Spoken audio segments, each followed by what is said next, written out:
Ito ang latest update namin dito sa Halcon Goat Farm.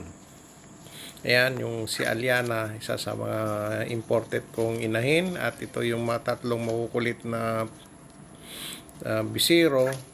At ayan, kung nakikita ninyo, gumagala sila nandyan lang sa pasto. Ngayon, ito naman yung aming mga tanim na surgom. Ito ay maliliit pa nga lang sila dahil katatanim lang. At ito ay gagawin naming silage upang sa ganon ay may pakain kami sa nitong summer at saka sa tag-ulan.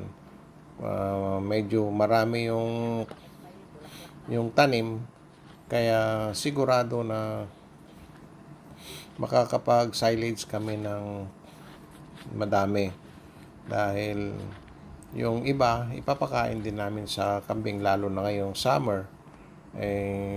Medyo kakaunti ang damo pagka ganyan dahil madalang ang ulan. So yan ang magiging pakain. So Ito naman yung bagong tanim namin na pier.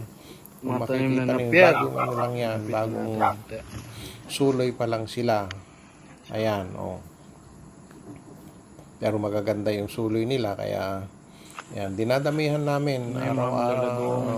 Mayat may nagtatanim kami ng napier. At ito naman ang aming sitaria. Ito ay gustong-gusto ng aming mga kambing.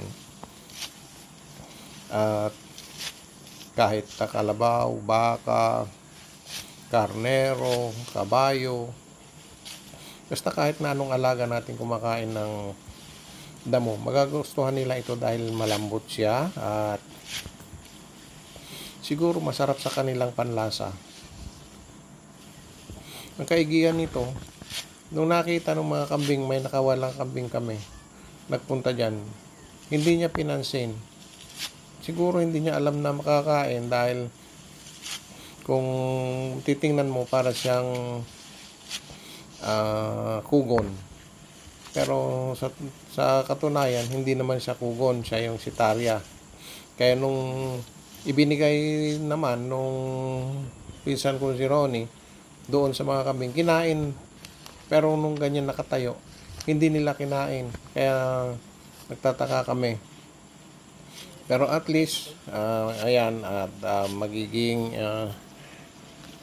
padadamihin namin ito. Babalitaan ko kayo muli sa susunod na kabanata. Hanggang dito na lang.